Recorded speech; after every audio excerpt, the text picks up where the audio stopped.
The day my company announced a 25% salary cut for 6 months, I came home and found all my clothes packed into cardboard boxes. 12 boxes stood in 2 neat rows along the second-floor hallway. On each one, my sister-in-law had written my name in thick black marker, Claire. Beside them sat a roll of packing tape, 3 black trash bags, and a printed list of apartment complexes around Atlanta. Madison stood in the doorway of my bedroom, one hand resting on her stomach even though she was not pregnant, the other holding the last empty hanger. "You're home at the right time," she said. "We were about to call." I set down my laptop bag. "What is this?" Madison looked at the boxes as though the answer should have been obvious. "We need this room." "For what?" "Ethan and I are getting ready to have a baby. The doctor says I'm still at a good age, but we don't want to wait too long. This room gets the best light, and it's right next to the primary bedroom. It will be perfect for a nursery." I looked into the room that had been mine for 3 years. My desk was gone. My books had been crammed into boxes. The blue-gray comforter my mother had given me lay folded carelessly on the floor. 2 photographs of my father had been removed from the wall. On the windowsill, Madison had already placed a mood board with a white crib, cream curtains, and wooden animals. "You're not pregnant," I said, "but we need to prepare." "And preparation begins by packing my things without asking?" Madison sighed with the patient expression of someone explaining an obvious fact to a difficult child. "Claire, you're 33. You have a good job. You're single. Living indefinitely with your married brother is no longer appropriate. I live with Mom. Mom lives here too, yes. But this is Ethan's and my house." I looked at her. "What did you just say?" Madison adjusted the sleeve of her cardigan. "The house is in Ethan's name. We're married. You've stayed longer than originally planned." A sound came from the stairs. My mother, Linda Morgan, appeared carrying a mug of tea. She did not look surprised to find me standing in front of my packed belongings. "You're home," she said. "I was going to speak with you. It looks like everyone already finished the conversation without me." Mom set her mug on the railing. "Don't make this bigger than it is. Madison is right. They need room to build a family." "And what am I?" "Your family too, but daughters eventually create lives of their own. So I have to leave. No one is throwing you out. You're simply moving," Madison added quickly. "We can lend you the first month's deposit if you need it." I turned toward her. "You can lend me money?" "Yes. I know apartments in Midtown aren't cheap." I looked at my mother. "Where is Ethan?" "In the garage," she said. "He didn't want this to turn into an argument. So he let his wife pack my belongings." Mom frowned. "Claire, you've had a hard day at work. Don't say things you'll regret." She knew about the pay cut because I had messaged the family group at 3 that afternoon. I was the regional operations director for a logistics technology company with a base salary of $210,000 a year, excluding bonuses. After losing a major client, the executive team announced a temporary 25% reduction for senior managers to avoid laying off employees. My income was still higher than most people's, but the cut was not small. And the first thing my family did after learning I would earn less was remove me from the house I had been paying for. I asked, "Do you know whether this month's mortgage has already been transferred?" Mom blinked. "Don't bring money into this right now." "Why not?" "Because a home is about family." "Then who paid the down payment?"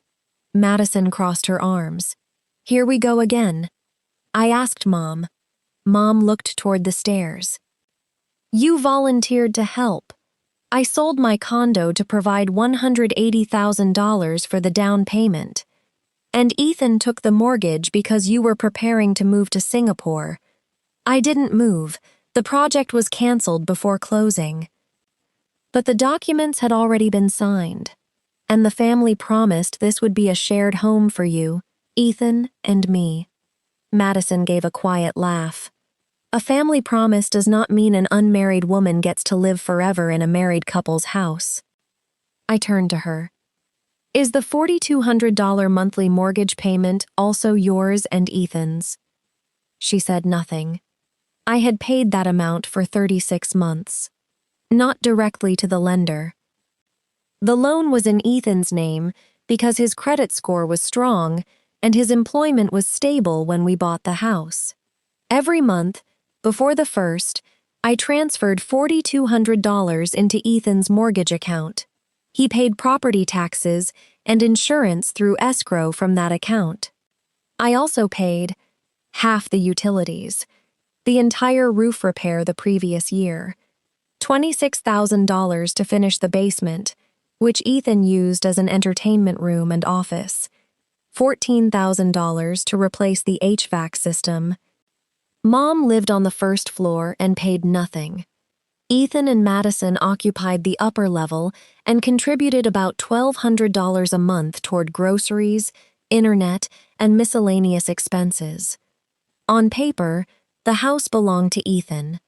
In practice, I was the person keeping it alive.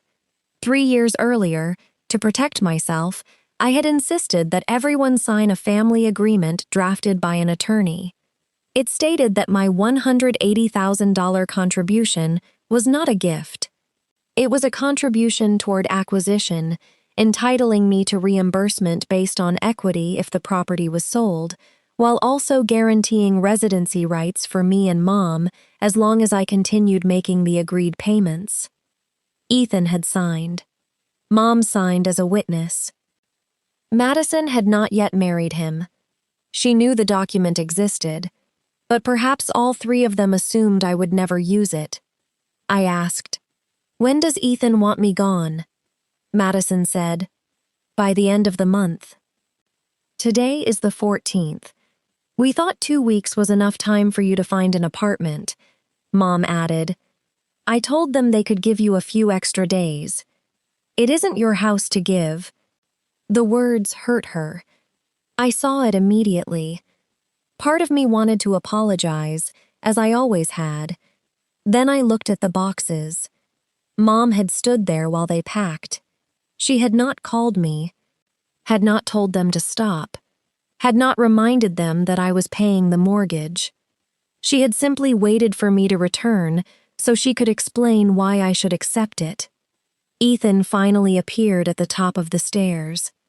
My brother was nearly a head taller than me and still wore the polo shirt from the auto dealership where he worked as a sales manager. The smell of engine oil and cologne followed him into the hallway. "You're home," he said. "Did you know they were packing my room?" Ethan looked at Madison, then Mom. "Yes, and you agreed. Claire, don't turn this into a war. Madison and I need to move forward in our lives. So do you. I'm standing inside a house I pay for. The house is in my name. I pay the mortgage. Because you agreed to. I agreed while I had the right to live here. No one said you had to leave immediately." Madison glanced at him, irritated. Ethan corrected himself. "I mean, you have a reasonable amount of time to find another place. 2 weeks. I can give you until the beginning of next month." "How generous." Ethan exhaled sharply. "You earn more than $200,000 a year. You cannot keep using money to control the whole family." I laughed. "You're saying that inside a house being sustained by my money. I'm the one whose name is on the loan. My credit is at risk. Then you should pay it." His face hardened. "You know Madison and I cannot cover $4,200 a month plus taxes and expenses. Then why remove the person who does? We're not removing you." "You packed my belongings," Mom said. "Claire, family members have to make sacrifices for one another. You don't have children. Ethan and Madison need the room for their future baby." A baby who doesn't exist. It will. So a child who does not exist has more right to this room than the person paying for it. Don't say it that way, Mom snapped. You make everything sound ugly. I looked at each of them. My mother. My brother. My sister-in-law. Not one of them saw the contradiction between calling me an outsider when dividing space and calling me family when the mortgage came due. I bent down and picked up my laptop bag. All right? Ethan looked surprised.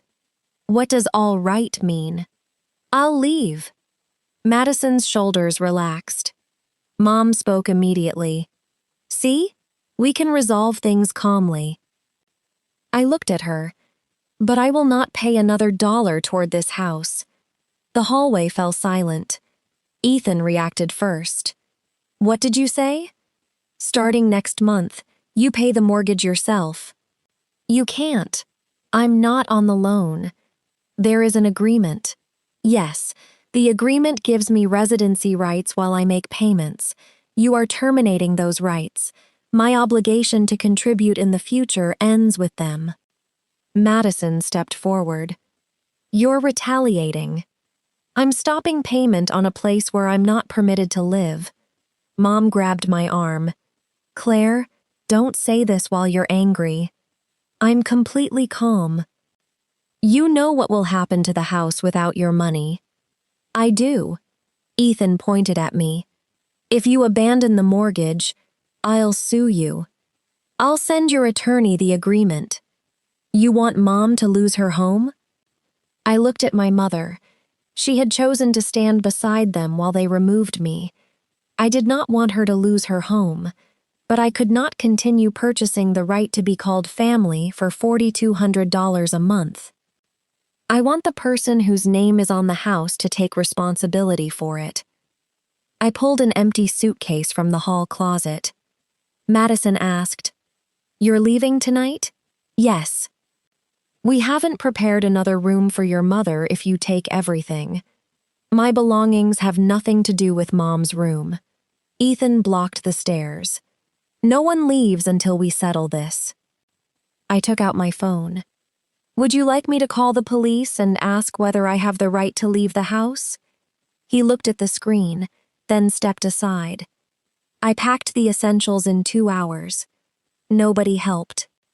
Mom followed me from room to room, alternating between advice, blame, and tears. Where will you go? To an extended stay apartment near work. For how long? Until I find somewhere suitable. You cannot abandon me here. I'm not taking you anywhere. That isn't what I meant. I knew exactly what she meant. She wanted me to continue guaranteeing the stability of the house even after I no longer had a place in it. I carried the last suitcase into the garage close to 11. Before getting into my car, I opened my banking app. Every month, an automatic transfer of $4,200 moved into Ethan's mortgage account on the 25th. I canceled it. Then I emailed all 3 of them and attached the family agreement. The message contained only 4 sentences. At Ethan and Madison's request, I am ending my residency at the Peachtree Ridge address as of today. Under Sections 4 and 7 of the Family Housing Contribution Agreement, my obligation to make future contributions ends when my residency rights are revoked. I reserve the right to reimbursement of my down payment and corresponding equity if the property is sold, refinanced, or foreclosed upon. All future financial communications must be made in writing. I pressed send. Mom stood in the garage doorway. Are you really this heartless? I looked at the house behind her. Cream-colored brick. A double garage. The lawn whose irrigation system I had paid to replace. 3 years earlier, I believed I was purchasing a safe place for my family. That night, I understood I had only been renting the right to remain through continuous sacrifice. I'm not heartless, I said. I'm just not paying to be evicted. I got into the car. For the first time in 3 years, I drove away without wondering what I would have to cut from next month's budget to keep that house standing. The extended stay apartment I rented was on the 11th floor of a building near Midtown, a 10-minute walk from my office. It had one bedroom, a small kitchen, a washer and dryer, and windows overlooking the highway. The monthly rate was higher than a standard apartment, but it included furniture, internet, utilities, and weekly housekeeping. I could move in immediately. I set my suitcases beside the bed, plugged in my laptop, and sat on the gray sofa until nearly 2 in the morning. My phone vibrated constantly. Mom called 17 times. Ethan called 9. Madison sent 4 messages.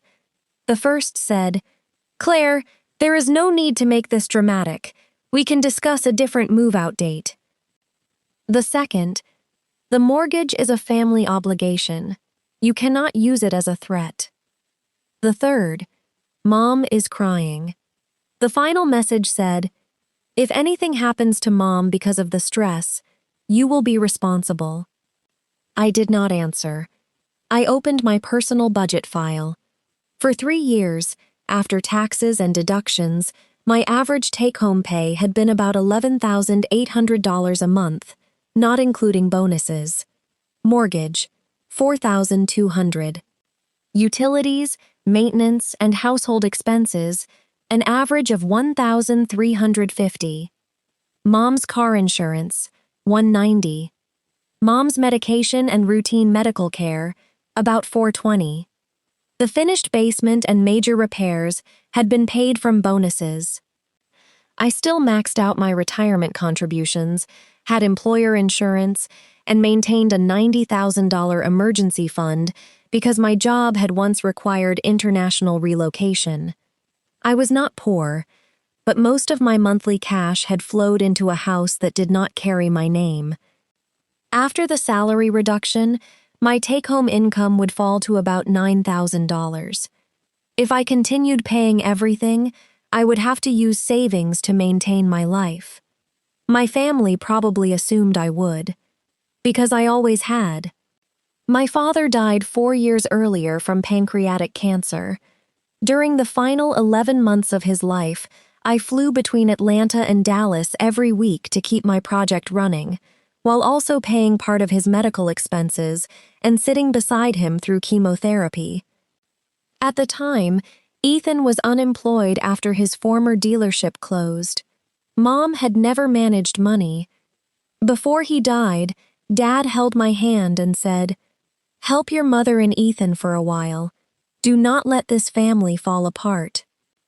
I turned that sentence into a contract with no expiration date.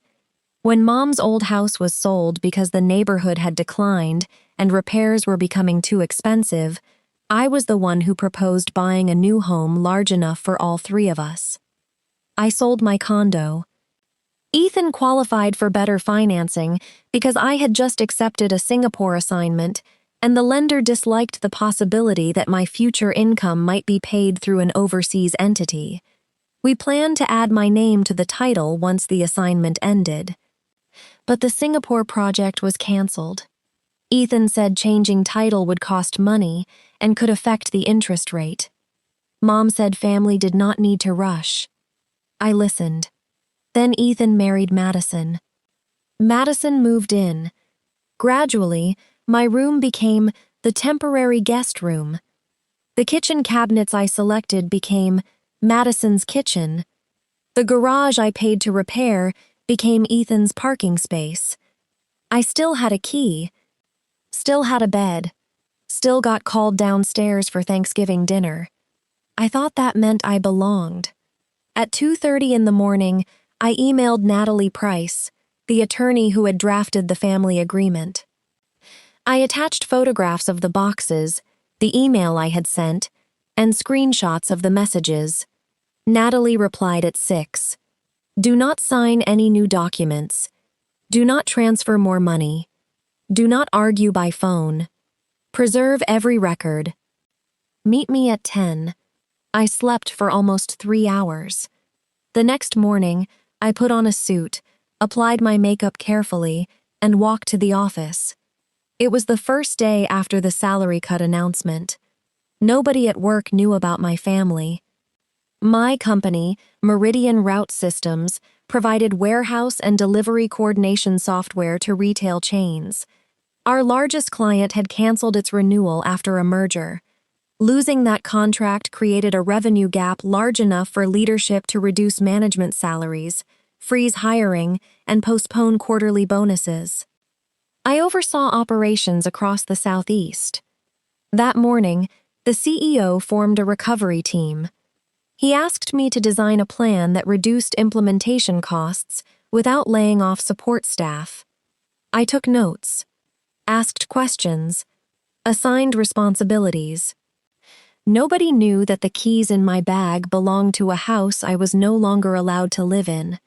At 10, I joined a call with Natalie from a small conference room. She was around 50, with short silver hair and a voice that never became loud but still made people listen. "Start at the beginning," she said. I did. She reread the agreement. "This document does not give you title, but it gives you a contractual right to reimbursement and a residency right while you perform the agreed contributions. If they unilaterally withdraw residency, future contribution obligations end." Can Ethan sue me? Anyone can file. Winning is different. What happens to the house? That is the borrower's responsibility. If Ethan stops paying, the lender sends default notices, charges late fees, reports delinquencies, and may eventually begin foreclosure under Georgia law. It does not happen in 10 days. Could I lose the $180,000? Not automatically. The agreement gives you a right to reimbursement from net proceeds if the property is sold or refinanced. In foreclosure, your claim sits behind the mortgage and other priority liens. You could lose part of it if there is not enough equity. Should I record a lien now? Natalie shook her head. You cannot simply record a lien based on an unrecorded agreement. We can send notice of your equitable interest to Ethan and demand that no sale or refinance occur without notice. If there are signs of an undervalued sale or an asset transfer, we can seek an injunction. I do not want the house. What do you want? I want them to pay for the house they say belongs to them. If it is sold, I want the contribution returned according to the agreement. That is a reasonable objective. She prepared a letter to Ethan requiring all financial communications through counsel and reminding him not to destroy, alter, or conceal any relevant records. I paid the consultation fee. I did not ask her to threaten anyone. I did not demand immediate title. I only protected my rights. That afternoon, Mom sent a voice message. "Claire, please answer. Ethan is furious. Madison is crying. I know yesterday could have been handled better, but do not cancel the house payment. We are family. We can discuss the room again." I listened twice.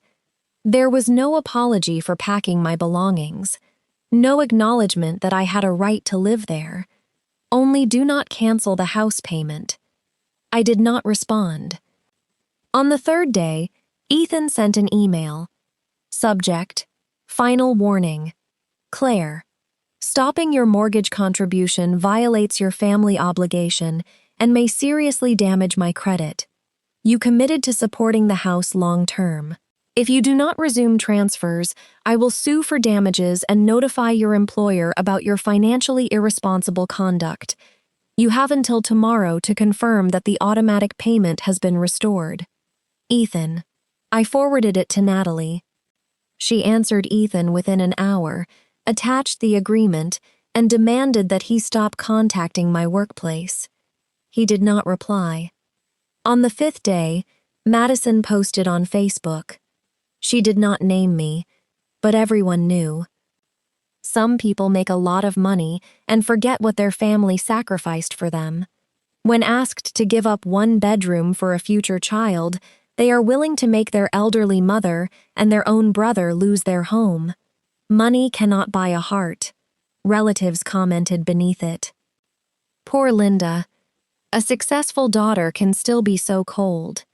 It is her brother's house. A married couple should be able to live there. Helping your brother a little is not too much to ask. I took screenshots. I did not respond. Mia Alvarez, my closest colleague, texted, "Is this about you?" "Yes." "What do you need me to do?" "Nothing. Please do not engage." She sent a heart. An aunt called an hour later. I did not answer.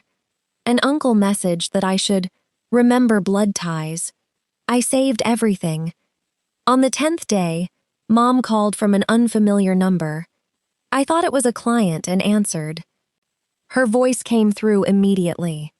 "Claire, the bank called." I sat in my car in the office parking lot. "Who did the bank call?"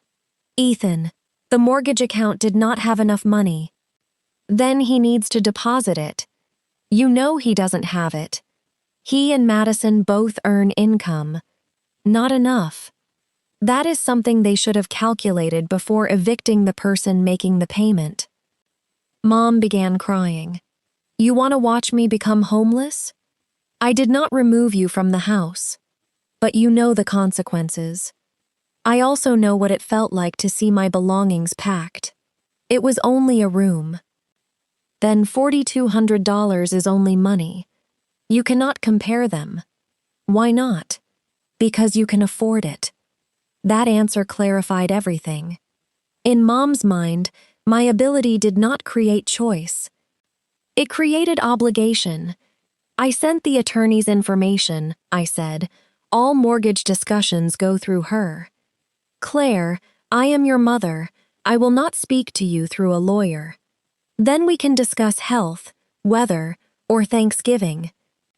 We will not discuss me paying for the house. You have changed." "Yes."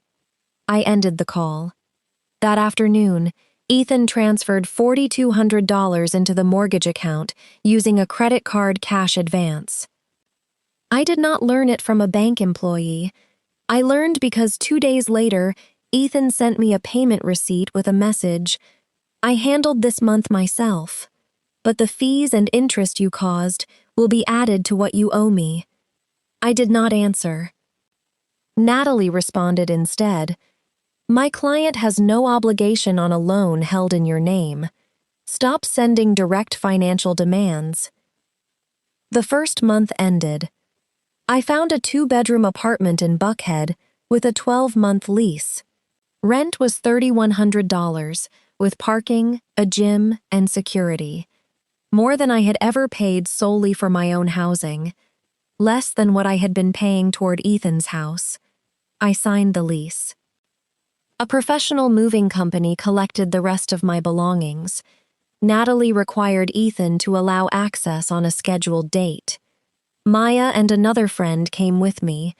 Madison stood in the kitchen filming. Ethan checked each box before it was moved into the garage. Mom did not come downstairs. I looked at my old room one final time. The walls had been painted cream. The nursery mood board remained. An unopened crib box rested on the floor. Madison was still not pregnant, but my room had disappeared faster than any child could arrive. As I prepared to leave, Ethan said, "It is not too late to fix this." "I am fixing it. I mean restore the payments." "No. You will lose the down payment if the house is sold cheaply." "Maybe. So you're willing to burn $180,000 just for revenge?" "I am willing to stop putting more money into a place that does not belong to me." Madison spoke from behind her phone. "You really are selfish." I turned toward her. "You wanted the room. You have it. Now pay for it." I closed the trunk. Nobody tried to stop me this time. The second month began with a human resources meeting. Angela Reed, the HR director, placed her phone on the table and said, "A man identifying himself as your brother called the company ethics line." I sat across from her with my direct supervisor, Victor Shaw. Victor was not the kind of executive who would step into a hallway and publicly declare that he was defending me. His first concern was operational risk. "What did he say?" I asked. Angela opened the report. "He said you acted dishonestly in a family real estate arrangement, intentionally damaged a relative's credit, and might not be suitable to manage corporate budgets." Heat rose along my neck. "The loan is not in my name."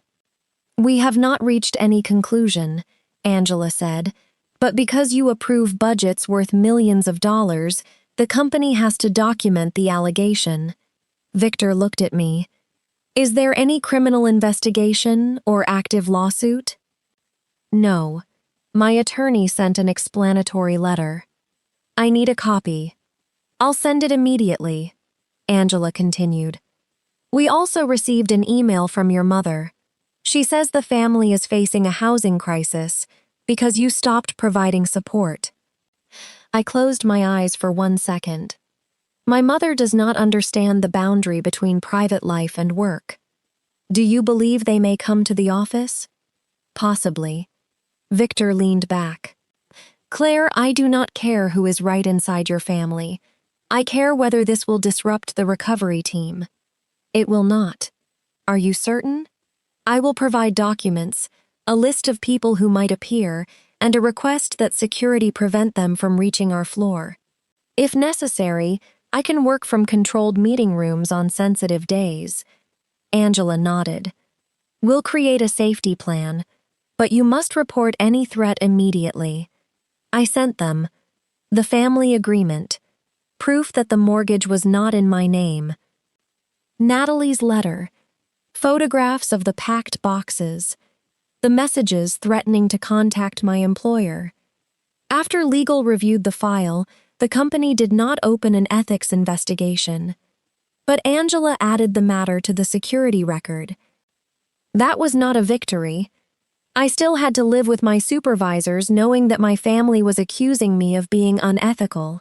Several coworkers began whispering because Ethan had called multiple numbers at the company. In the elevator, I heard 2 employees speaking softly. "Is she the one who stopped paying for her mother's house?" "I don't know, but if the family called her workplace, it must be serious." I stepped inside. Both went silent. I did not explain. The office was not a family courtroom, but their silence taught me that professional reputation could still be damaged by something unrelated if someone made enough noise. I focused on the recovery project. Meridian Root had lost its largest client because our platform took too long to implement and support costs were too high. Leadership wanted a 15% cost reduction within 4 months. The easiest solution was layoffs. I proposed something else. Standardize configurations for 3 customer groups, automate part of the data validation process, combine support schedules across states, renegotiate cloud contracts, terminate 2 consulting vendors that produced little value, change incentives from hours worked to on-time implementation rates. The plan met resistance. The engineering director said I was asking his team to do more with fewer people. Finance said the projected savings were not enough. Victor said plainly, "If the plan cannot prove itself within 6 weeks, we return to workforce reduction." I did not have time to collapse. By day, I analyzed processes. At night, I answered attorneys. On weekends, I unpacked my apartment. Mom continued messaging. The first week, "Are you eating properly?" I replied, "I'm fine." The second week, "Ethan cannot sleep. Could you transfer half the mortgage this month?" I did not answer. The third week, "Madison may be pregnant. Do not make your niece or nephew lose a home." I asked, "Has a test confirmed it?" Mom replied, "Not yet, but she is late." 2 days later, Madison posted a brunch story with a mimosa. I did not mention it. Ethan paid the second month by taking a loan against his 401k and selling his motorcycle. He emailed me a list of every expense and said I would reimburse him when the dispute ended. Natalie replied that there was no dispute over who owed the mortgage. He was the borrower. By the third month, Ethan and Madison invited a real estate agent to evaluate the property. I knew because the agreement required notice of any listing or refinance. The agent sent Natalie a comparative market analysis. Purchase price 3 years earlier, $785,000. Mortgage balance, about $552,000. Estimated current market value, $815,000 to $850,000, depending on condition. After selling costs and the loan payoff, there could still be enough to return most of my contribution. I told Natalie, if they sell at market value, I agree. She sent a proposal. List through an independent broker. No sale to a related party. No price below appraisal without my written consent. Hold net proceeds in escrow until distribution under the agreement. Ethan refused. He argued that I had no right to interfere. 1 week later, Madison posted the property in an off-market luxury homes group for $720,000, almost $100,000 below estimated value. The potential buyer was her cousin. I took screenshots and sent them to Natalie. She filed for an injunction preventing an undervalued transfer because it threatened the equity protected by my contract. The judge did not give me the house. The court issued only a temporary order requiring any transaction to use escrow and provide notice to me.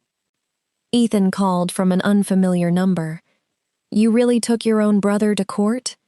You were trying to sell below market to Madison's relative, to escape the mortgage quickly, and erase my equity. The money you gave was supposed to help the family. The agreement says it was not a gift. The lawyer put that idea into your head. The lawyer only read the words you signed. Ethan raised his voice. I signed because you refused to transfer money without paperwork. Correct. Because I knew something like this could happen. So you never trusted me. I trusted you enough to give $180,000. I just wasn't foolish enough to keep no evidence. You're destroying Mom. You can invite Mom to live in a smaller apartment after the house sells. She doesn't want to leave this neighborhood. Then pay the mortgage. He hung up. At the end of the third month, Mom came to my office. Security called me at 11:20 a.m. There is a Linda Morgan in the lobby. She says she is your mother and needs to see you urgently. I looked at my calendar. At noon, I had to present the pilot plan to the executive team. Is she threatening anyone? No, but she is crying and says you refuse to answer her calls. Angela had instructed me not to go downstairs alone. She and a security officer went to the lobby. On the internal camera, I saw Mom in her old blue coat, clutching her purse against her chest. She looked smaller in the wide glass lobby. Part of me wanted to run down. Then I remembered the boxes. I called her. She answered immediately. Claire, I'm downstairs. I know. Come meet me. I have a meeting. The house is about to be lost, and you're still going to meetings? Yes. Mom began sobbing. Ethan cannot borrow anymore. Madison says she'll leave him if they lose the house. The bank is charging late fees. I can't sleep. Sell at market value. No one will buy quickly. Reduce the price reasonably. Withdraw the court restriction. I am only preventing a discounted sale to Madison's family. Mother doesn't understand the law. I only know that if you pay for 3 months, everyone will have time. What happens after 3 months? Maybe Ethan sells more cars. Maybe Madison becomes pregnant. Mom went silent. Claire, you sound cruel. I'm asking for a plan. Family is not a spreadsheet. A mortgage is, she sobbed. Your father would be disappointed if he were alive.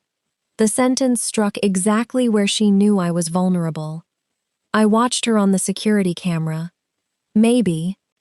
Mom had not expected me to stop defending myself. I continued.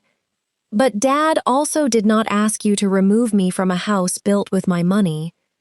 Your father told you to take care of this family. I did. That does not mean forever. Mom lowered herself into a lobby chair. Angela stood several feet away and gave her space. I said, Security will arrange a car to take you home. I will pay for it. I am not coming downstairs because I have to work. Are you ashamed of me? No. I am protecting my workplace from a private dispute. Work matters more than your mother. No. But you are using my workplace to pressure me into doing something I already refused. I ended the call. My hands were shaking. I locked myself in the restroom and cried for 3 minutes. Then I washed my face, returned to the conference room, and presented the pilot plan. I misstated a number on slide 6. Victor corrected me. Nobody applauded when I finished. Leadership asked for more data within 48 hours. That was reality. No matter how much my family cried in the lobby, my work still measured me by results. That evening, Angela sent a written report. Mom was not permanently banned, but all future visits required my prior approval. If she appeared unannounced again, the company would issue a trespass notice. I forwarded the document to Natalie. Mom texted, Today you let strangers throw your mother out. For the first time, I answered directly about the mortgage. I did not let anyone remove you from your home. You stood by while others removed me from mine. The situations are not identical, but you should understand what it feels like to be unwelcome. She did not respond for 6 days. During those 6 days, our first operations pilot failed. An automation error corrupted inventory data for 2 test clients. Engineering worked through the weekend to restore it. Victor called me into his office. If this had happened to a live client, we would have lost another account. I take responsibility. Taking responsibility does not repair the system. I will narrow the pilot, add a manual validation layer, and bring in an external code auditor using the consulting budget we eliminated. You have 3 weeks. I left his office feeling as though everything was sliding away at once. The family house. My professional reputation. The plan intended to save more than 100 jobs. That night, I sat on the floor of my new apartment, among unopened boxes, and ate cereal because I had no energy to cook. Mia arrived with tacos and 2 bottles of sparkling water. She did not say everything would be fine. She asked, Which problem do you solve first? The pilot failure. And the family? The attorney handles it. And your emotions? I don't know. Mia sat down on the floor. Then eat first. I ate. It was the first time in months that someone helped me without attaching a moral invoice. After the pilot failure, I worked almost without stopping for 3 weeks. We split the automation system into separate modules instead of deploying everything at once. Every change had to pass through a simulated environment using anonymized data. I invited an engineer who had opposed the plan to join the review team instead of excluding him from meetings. He asked, You want me to find reasons this project will fail? I want you to find the failures before the client does. We identified 7 potential points of distortion. The second pilot ran with a smaller internal client, limited data, and checkpoints every 2 hours.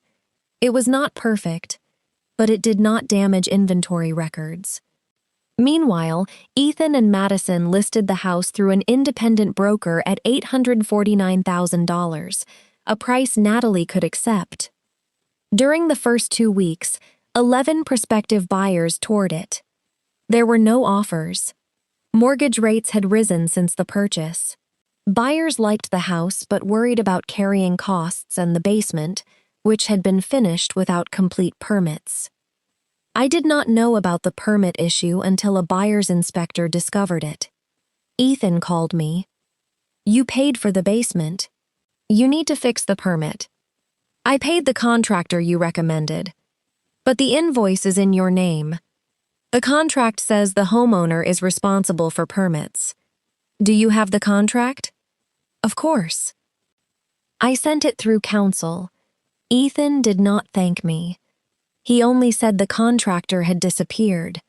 Bringing the basement into compliance took almost a month and more than $6,000. Ethan demanded that I pay because I had funded the renovation. Natalie refused. By the 4th month, Madison was truly pregnant. She posted a photograph of a positive test beside a pair of tiny baby shoes. The caption read, "Light after a difficult season. We trust God to make a way for our child to grow up in this home." The post received hundreds of congratulations. A relative commented, "Claire should have compassion for her niece." Madison reacted with a heart. Mom sent me the ultrasound image. "You're going to be an aunt," she wrote. I studied the black and white picture. A child was not responsible for the greed of the adults around her. I felt tenderness. But tenderness did not automatically become $4,200 every month. I replied, "I hope both mother and baby stay healthy." Mom called immediately. "So you'll help with the mortgage?" "No. You just said you care about the baby. Caring does not mean I finance the house. She needs stability. Her parents are responsible for creating it. Ethan is trying. By calling my employer and attempting to sell the house below market?" Mom began crying. I ended the call. That evening, someone pounded on my apartment door close to 11, not ringing the bell. Pounding with a fist. "Claire, open the door." "Ethan." I checked the doorbell camera. He stood there with Madison and Mom. Madison wore a loose coat and held one hand over her stomach. Mom stood behind them crying. Ethan kept striking the door. I did not open it. I called building security. Then I activated the recording and spoke through the intercom. "You were not invited. Leave." Ethan looked up toward the camera. "You're hiding behind security? You're pounding on my door at 11 at night. We're family." I required all communication to go through counsel. Madison stepped forward. "Claire, I'm pregnant. We just want to talk. You packed my belongings without talking. I'm sorry, all right?" I remained silent. It was the first apology. But her voice carried no remorse, only exhaustion and need. "What are you sorry for?" I asked. Madison looked at Ethan. "For packing your things without warning, and for saying I had no right to live there? You could come back if you resume the payments." I laughed. "That is not an apology. It is an offer with a condition." Ethan struck the door again. "What do you want us to do, kneel?" "No, I want you to leave." Mom spoke into the intercom. "Claire, I cannot take this anymore. The bank sent a letter. Ethan could lose his job if his credit deteriorates. Madison is pregnant. Open the door. I'll call you tomorrow. Not here." Security arrived. 2 uniformed officers asked them to leave the property. Ethan loudly insisted that he was my brother and had a right to enter. Security explained that only my name appeared on the lease and all guests required authorization. Ethan turned toward the camera. "You will regret this." I saved the footage. The following day, Natalie helped me seek a civil protective order against harassment at my home and workplace. The court did not immediately issue a long-term order, but granted temporary restrictions preventing Ethan from approaching my apartment or office pending a hearing. At the hearing, Ethan's attorney said he only wanted to reconcile the family.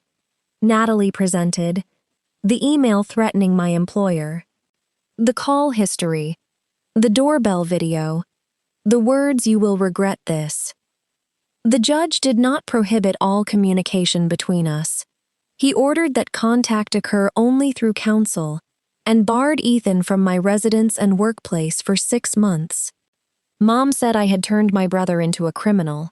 I replied, "The court did not convict him of a crime. It created a boundary. You used the law against family. He used my home and workplace against me." She ended the call. A final offer arrived for the house in the 5th month, $805,000, contingent on repair of an auxiliary roof, a seller contribution toward closing costs, and resolution of the permit issue. Ethan rejected it as too low. I could not force him to sell. Natalie simply preserved the offer in the record. In the 6th month, Ethan could no longer cover the mortgage. The retirement loan, credit cards, and asset sales were exhausted. He missed a payment. The lender sent a notice of default and added fees.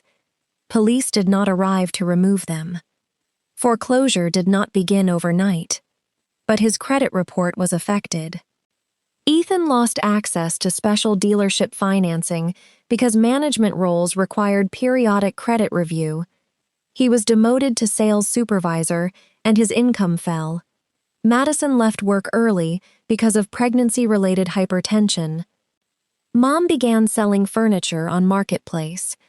I knew because things I had purchased appeared in my feed: the oak dining table, the lawnmower, the basement television, Mom's massage chair. I did not buy them back.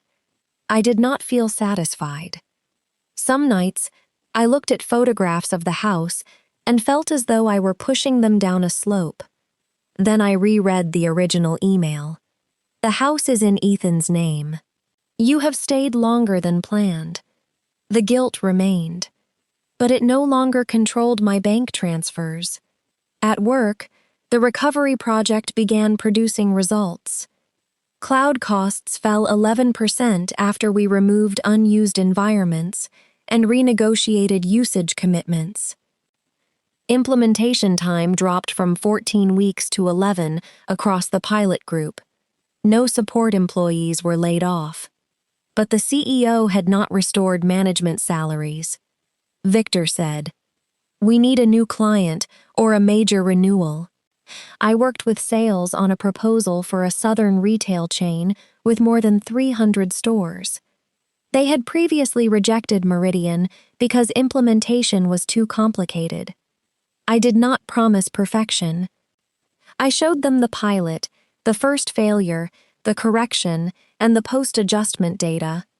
Their vice president of technology asked, "Why would you include a failed test in the proposal?" "Because every system fails somewhere. I want you to know how we detect and correct failure." They agreed to a trial across 12 warehouses. If successful, the contract would replace nearly half the revenue we had lost. That same week, Madison called me from the hospital. The protective order applied only to Ethan. I answered. Her voice was weak. "I have mild preeclampsia. The doctor wants to monitor me. Do you need help with medical care? Ethan's insurance still covers me." "Then why are you calling?" She began crying. "The bank sent certified mail. Ethan hid it from me. They say if we don't cure the default, the file goes to a foreclosure attorney. You need to speak with a housing attorney. We cannot afford one. I can send you a list of nonprofit housing counselors. I need money, Claire. I am not paying the mortgage. I'm carrying your brother's child. I know. If we lose the house, where will the baby live? In a rental. Ethan's credit is damaged. No one will approve him. You can sign the lease using your credit. My income has fallen. Then choose somewhere smaller." You say that easily because you have money. I have money because I did not purchase a large house with someone else's income and then remove that person from it. She went silent. I felt cruel, but the statement was true. After a pause, I said, I will pay directly for one consultation with a housing counselor and a bankruptcy attorney if you want. I will not give cash and will not pay the mortgage. Those are conditions? That is a boundary. Madison agreed. I paid $600 directly for an independent legal consultation. The attorney explained their options. Sell the property. Seek a loan modification if eligible. Request temporary forbearance. Consider Chapter 13 if necessary to restructure debt. None of those choices allowed them to keep the house without sustainable income. Ethan hated every option.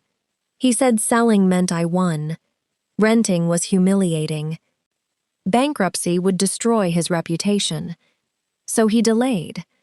By the 8th month, the lender referred the file to foreclosure counsel. The house had not yet been sold, but time was no longer unlimited. Mom called after 2 months of silence. This time, she did not begin by crying. Claire, I want to apologize. I sat in my new kitchen holding a cup of tea. For what? For allowing Madison to pack your things. What else? For saying daughters are outsiders. What else? She remained silent for a long time.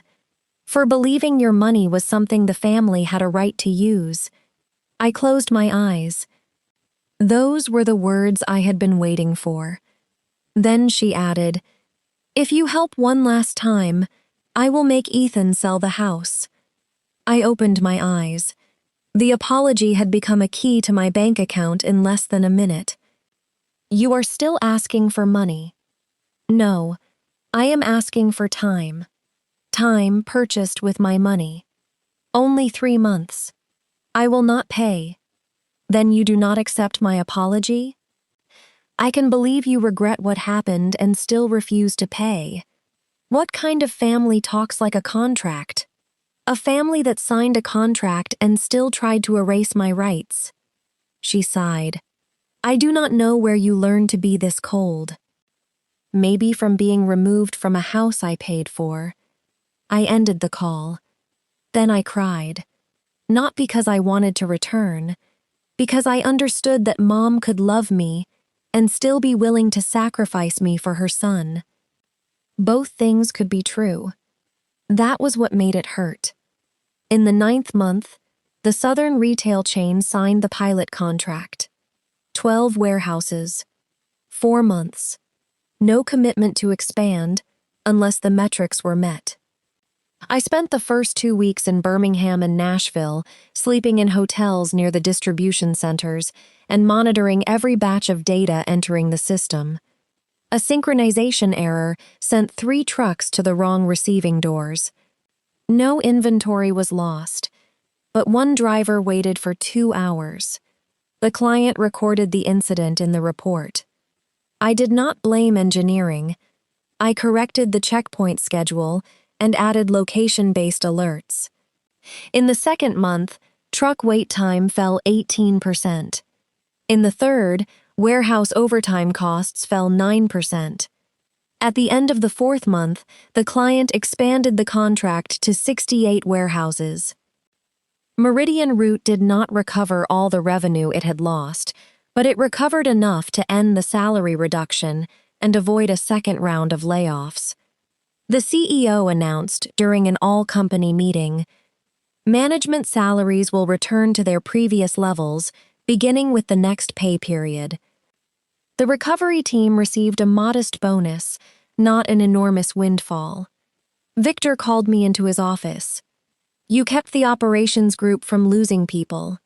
The entire team did. Yes. But you were the one who rejected the easiest workforce cutting plan. He offered to promote me to vice president of regional operations at the beginning of the following year if the next 6 months remained stable. I did not accept immediately. I requested, authority to hire a program director, a dedicated training budget, a limit on travel days, a bonus clause tied to measurable performance rather than subjective review. Victor smiled.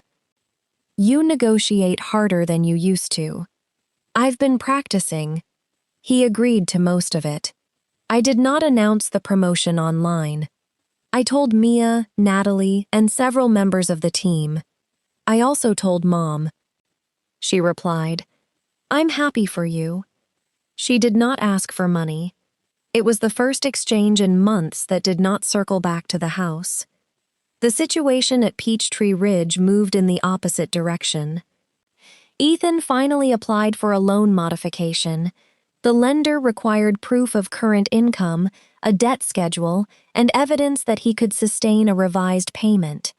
His income had fallen, credit card debt had risen, Madison was not working, and the mortgage remained beyond their means. The modification they needed was denied. The bank offered a temporary option with reduced payments for 6 months, but the arrears would be added back or addressed later. Ethan accepted. It delayed foreclosure. It did not solve the problem. Madison gave birth to a daughter in the 11th month. They named her Grace. I sent a safety-rated car seat and a gift card for a baby store. No cash. I did not visit the hospital because Madison said she wanted only immediate family. 1 week later, Mom sent me a picture of Grace sleeping. I looked at it for a long time. The baby had no idea how often adults had used her name in conversations about money. I loved her in a way that demanded nothing in return. I opened an education savings account with myself as custodian and scheduled an automatic contribution of $100 a month. Ethan did not know. I did not want the account to become proof that I had accepted responsibility for their lives again. After the 6-month forbearance, Ethan still could not resume the full mortgage. Madison returned to work part-time, but childcare costs nearly equaled her income. Mom used part of her small retirement income for groceries and medication. The house was listed again at $799,000. This time, they accepted an offer of $780,000. But the buyer withdrew after inspection revealed a backyard drainage problem and the appraisal came in below the contract price. The deal collapsed. Ethan said the bank was deliberately making things difficult. The broker said the market had changed and the property needed a price reduction. Ethan refused. He believed they only had to wait for someone who understood the house's true value. 3 months later, the foreclosure attorney issued a notice of sale under the required process. Natalie received a copy because we had provided notice of my contractual interest. She called me. If the sale occurs at a low price, the mortgage, fees, taxes, and legal costs may consume almost all the equity. Can I stop it? You can cure the arrears and seek additional control rights, or ask the court to authorize a market sale before foreclosure destroys everyone's equity. You have to decide whether you are willing to put in more money. I looked at the figure. The delinquent amount, penalties, and costs required to stop the foreclosure were nearly $60,000. I could pay it. If I did, I might protect more of my original $180,000. But I might also become the person sustaining the house for several more months. I asked, what if we ask the court to compel a sale? It is uncertain. You are not on title, but the agreement and Ethan's repeated delays may support a request to protect your contractual interest. Do it.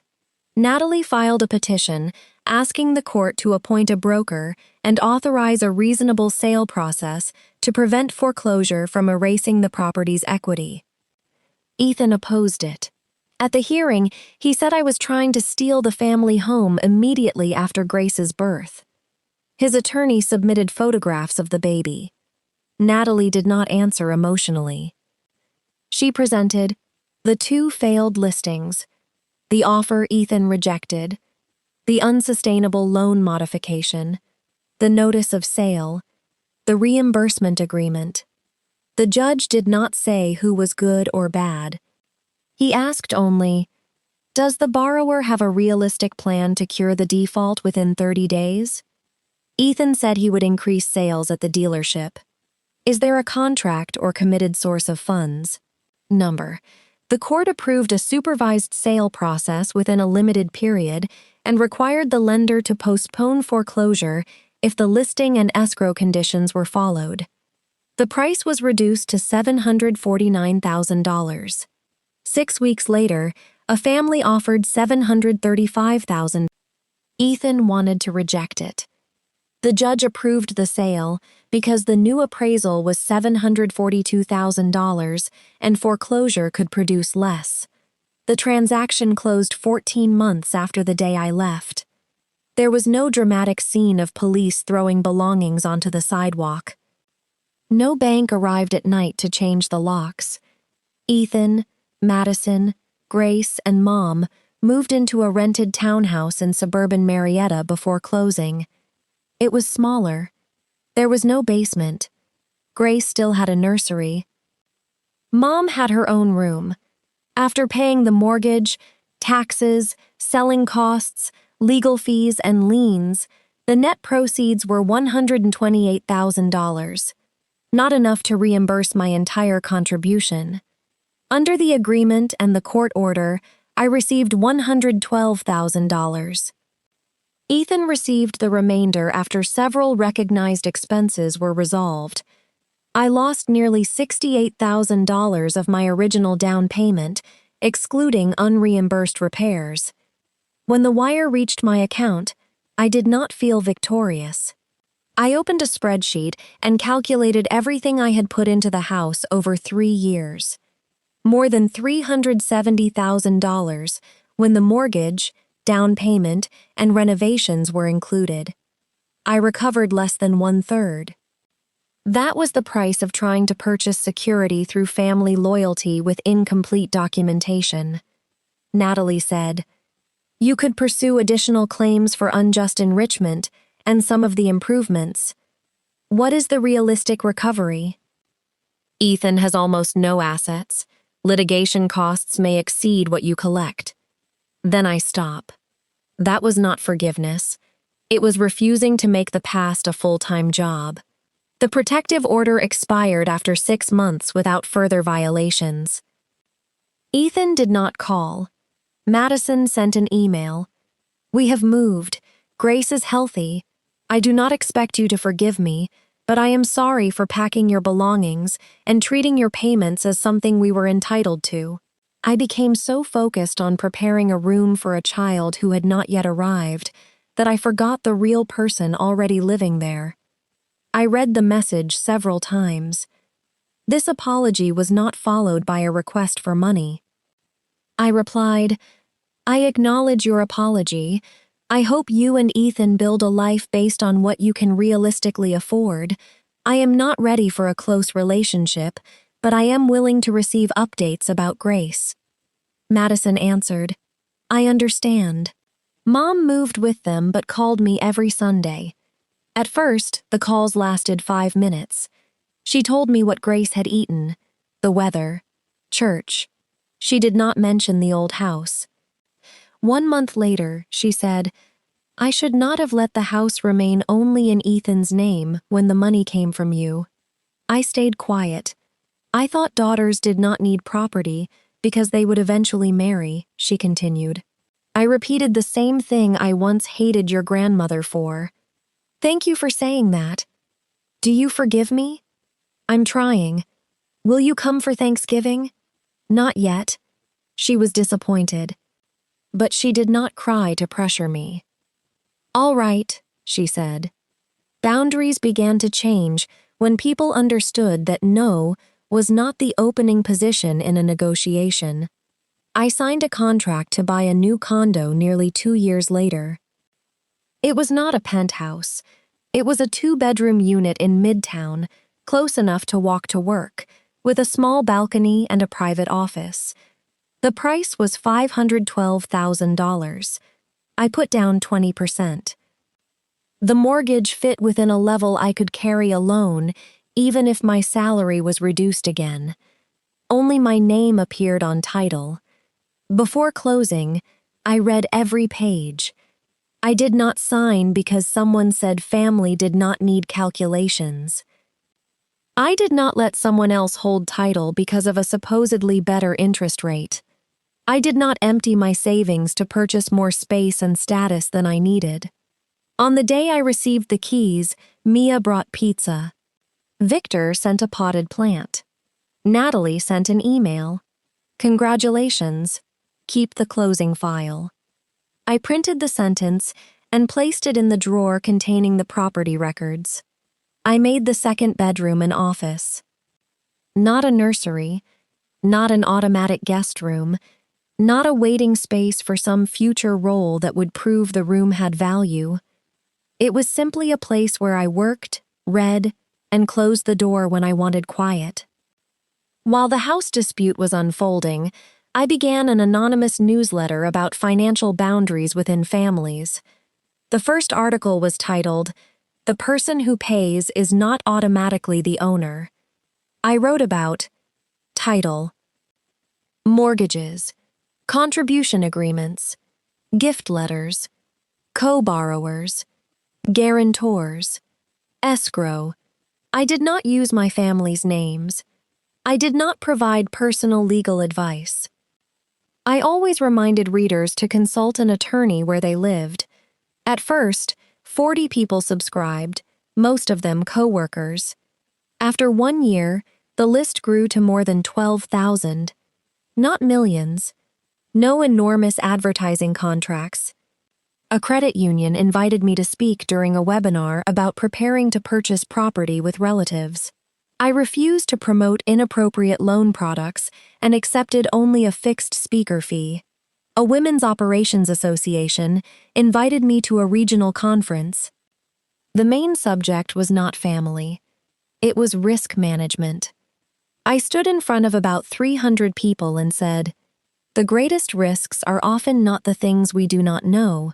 They are the things we know but refuse to document because we fear paperwork will damage trust." I shared an anonymized example involving a family housing arrangement. After the talk, a woman in her 50s approached me.